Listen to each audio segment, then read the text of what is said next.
Assalamualaikum warahmatullahi wabarakatuh. Kali ini kita akan membahas tentang penginstalan MATLAB dan apa itu Simulink. Saya Muhammad Riki Saputra dari Prodi RPM. Ya, yang pertama itu MATLAB. MATLAB adalah singkatan dari Metric Laboratory, yaitu software komputasi numerik yang dikembangkan oleh MathWorks. Awalnya dibuat untuk mempermudah perhitungan matriks, tapi sekarang berkembang jadi salah satu software paling populer di dunia teknik, sains, riset, dan industri. MATLAB unggul karena punya banyak toolbox atau paket tambahan untuk berbagai keperluan, misalnya pengolahan sinyal, kontrol sistem, machine learning, dan lain-lain. Ini merupakan contoh aplikasi MATLAB lambangnya.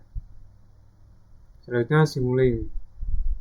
Simulink adalah lingkungan pemrograman grafis untuk permodelan simulasi dan analisis sistem dinamis. Simulink dikembangkan oleh perusahaan MathWorks dan merupakan bagian perangkat lunak dari MATLAB. Itu sendiri lingkungan berbasis blok, yaitu blok-blok yang terhubung satu sama lain untuk melakukan fungsi tertentu. Ini di sini contoh gambar lingkungan berbasis blok. Nah, Simulink bekerja menggunakan diagram blok sebagai pemodelan sistem. Setiap blok mewakili suatu fungsi atau komponen tertentu, antara lain sumber input, yaitu terdiri dari step, sinyal sinus, noise, dan lain-lain. Kemudian ada sistem, yaitu fungsi transfer, state, space, tegangan listrik, dan motor DC. Untuk controller terdiri dari bit, logika kontrol, dan pengendali lainnya. Outputnya berupa graphic scope, display, dan visualisasi hasil. Blok tersebut dapat dihubungkan satu sama lain menggunakan aliran sinyal atau hubungan antar komponen. Nah, dengan konsep ini, Simulink memungkinkan pengguna untuk memodelkan dan mensimulasikan sistem secara visual, sehingga lebih mudah dipahami dibandingkan menulis kode pemrograman yang panjang. Nah, untuk modeling dan simulasinya. Hubungan modeling dan simulation. Ya, modeling yaitu membuat gambaran representasi dunia nyata. Bisa terdiri dari fisik, matematis, atau proses. Sementara simulation itu untuk menjalankan model tersebut, melihat bagaimana dunia nyata akan berperilaku dalam kondisi tertentu. Contoh macam-macam modeling ada physical model, mathematical model, proses model. Nah, ada macam-macam simulation, itu terdiri dari live simulation, virtual simulation, constructive simulation. Untuk lebih banyaknya ada pada bagian sebelah sini kanan. Simulink ada commonly used blocks, continuous, dashboard, ada discontinuous, discrete, metric operation, math operation, signal routing, model weight trace, model verification, string, source, user define, dan lain-lain. Untuk daftar perpustakaannya. Lalu sini ada dasar sistem dinamis. Itu untuk meningkatkan efisiensi industri, Laplace transformation, dan transfer function. Pemodelan sistem mekanik, elektrik, dan hidrolik. Pemodelan sistem kontrol dijelaskan dengan menggunakan diagram blok. Lalu ada Laplace transformation dan transfer function.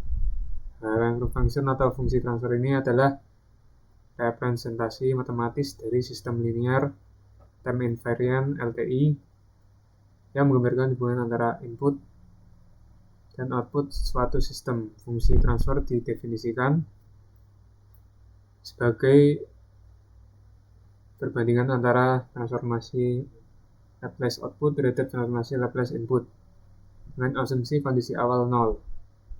Representasi ini harus ditulis dalam domain frekuensi atau domain S, sehingga memudahkan proses analisis, permodelan, dan perancangan sistem kontrol. Secara sederhana, transfer function itu seperti resep dapur sebuah sistem. Di menjelaskan jika sistem diberi input tertentu, maka output yang dihasilkan akan seperti apa. Selanjutnya ada analogi sederhana, ibaratnya kita menuangkan susu yang berarti input dalam sebuah blender.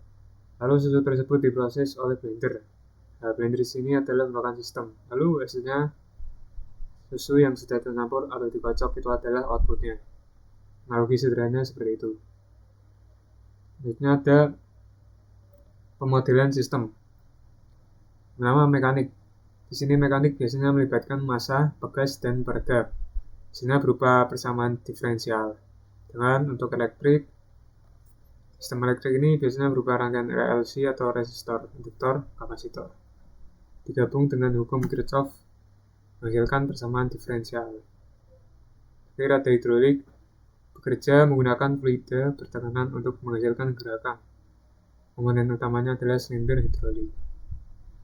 Selanjutnya, apa itu sistem kontrol? Nah, sistem yaitu sekumpulan objek yang tersusun secara teratur dan berorientasi pada tujuan. Itu juga plan atau proses. Contohnya pada robot industri, mobil, turbin listrik, motor, komersial, perusahaan hingga arus lalu lintas. Bedanya dengan objek biasa, misalnya alat, memiliki tingkat kompleksitas tertentu dan sumber energi. Kontrol bisa agar suatu besaran, misalnya suhu, kecepatan, ketinggian, berlaku sesuai dengan cara yang diinginkan sepanjang waktu. Contohnya, jaga suhu ruangan tetap nyaman, pastikan pesawat terbang stabil di ketinggian tertentu, atau mengendalikan emisi kendaraan agar sesuai standar. Dan untuk sistem kontrol, itu suatu sistem bertugas mengatur atau mengendalikan perilaku dari suatu proses atau mesin supaya bekerja sesuai dengan yang diinginkan. Intinya sistem yang kita pakai itu stabil, aman, dan mencapai tujuan diinginkan. Di sini contoh permisalannya ada suhu 25 derajat Celcius atau kecepatan motor sesuai target. Nah, ini selanjutnya pembahasan pada sebelumnya, sistem kontrol terbuka atau open loop itu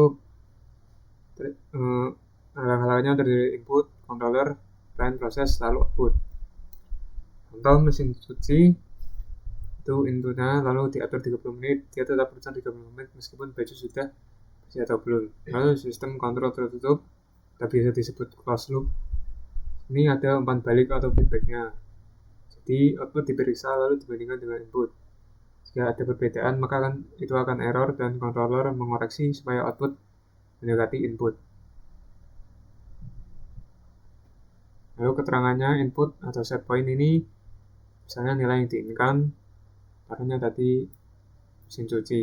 Terus controller pengendali, misalnya ada sistem PID controller. Lalu plan proses, itu sistem yang dikontrol. Output yaitu hasilnya dari proses, dan feedback sinyal dari sensor yang mengukur output. Itu saja pada pembahasan video kali ini. Sekian, terima kasih.